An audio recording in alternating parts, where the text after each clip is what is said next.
এক কাঠে শুয়ে শোয়া অবস্থায় ছিল। মেয়েটা হইল কি 3.5 বছরের মেয়ে। তো বাবা ওই যে মেয়েকে একটা ছুরি দিয়া দা দিয়া আঘাত করছে করিয়া মেয়েকে, দুইটা আঘাত করছে করিয়া মেয়েকে মাথায় এবং গলায় আঘাত করিয়া মেয়েকে করছে।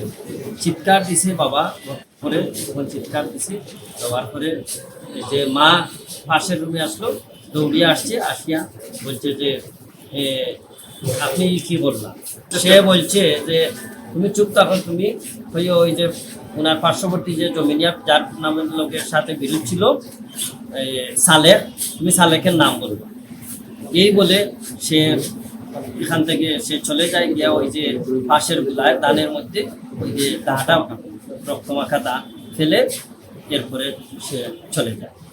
তখন এই ঘটনা মায়ের চিৎকার করছে, করার পরে আশপাশ থেকে লোক আসছেন, লোক আসিয়া এরপরে থানাকে অবগত করা হয়েছে। থানায় আসিয়া আসামিকে গ্রেফতার করছে, ওই যে দাটা উদ্ধার করছে। এরপরে এই ঘটনা বিষয়ে মামলা হয়েছে। মামলা হওয়ার পর মামলা দিছেন মা বাদী হয়ে মামলা দিছে, মেয়েটার মা দিছে স্বামীর বিরুদ্ধে স্ত্রী দিছে মামলা। হত্যা মামলা দেওয়ার পরে এই মামলা পুলিশ তদন্ত হয়েছে, দীর্ঘ তদন্তের পর এরপরে এর ভিতরে আসামির 164 হয়েছে। বিজ্ঞ ম্যাজিস্ট্রেট আদালতে আসিয়া সে স্বেচ্ছায় দোষ স্বীকার করছে, পরে বলছে যে সে নিজেই হত্যা করছে। এরপরে সাক্ষী প্রমাণ হয়েছে, সাক্ষী হয়েছে, ডাক্তার আসছেন, আইও আসছেন এবং পাবলিক সাক্ষী সবাই এসে সাক্ষ্য দিচ্ছেন। যথাযথভাবে সাক্ষ্য দেওয়ার পরে এই মামলাটা দীর্ঘদিন সব সাক্ষ্য প্রমাণ আলামত সব কিছুর বিনিময়ে এই মামলা প্রমাণ হয়েছে। এই মামলা রায়ের পিছনে অনেক কষ্ট করেছেন আমাদের স্যার।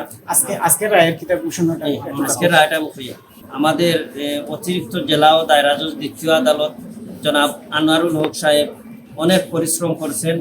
ওনার সাথে স্টেনোগ্রাফার লোকমান হোসেন, উনি অনেক কষ্ট করছেন এবং দীর্ঘ অনেক দিনের পরিশ্রমের ফলে এই রায়টা আজকে ঘোষণা হলো। আসামির বিরুদ্ধে মোহাম্মদ শরীফ আলীর বিরুদ্ধে 302 ধারায় মৃত্যুদণ্ড এবং 50,000 টাকা জরিমানা। এই 50,000 টাকা বাদী পাবে, আর আসামি মৃত্যু কার্যকর না পর্যন্ত তার গলায় ফাঁস লাগানো থাকবে।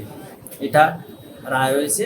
এই আদালতের মাধ্যমে এটা ন্যায় বিচার প্রতিষ্ঠিত হইলে একটা শিশু সন্তান আদালত উল্লেখ করেছেন যে একটা মেয়ে সন্তান, সে বাবার কাছে একটা রাজকন্যা, এই অবস্থায় সে একটা জমির বিরোধ সে জমির বিরোধটারে সে কাজে লাগানোর জন্য নিজের সন্তানকে হত্যা করলো। এটা অত্যন্ত মর্মান্তিক ঘটনা এবং দুঃখজনক। মেয়েটাকে হত্যা করে আরেকজনকে ফাঁসানোর চেষ্টা করলো।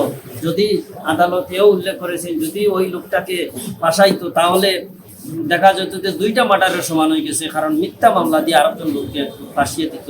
কিন্তু পরিস্থিতির কারণে আল্লাহ সহায় এই মূল বিষয়টা উদ্ঘাটন হয়। আজকে এই মামলাটা অনেকগুলা বিষয় আছে যে এই মামলা মৃত্যুদণ্ড হওয়ার পিছনে।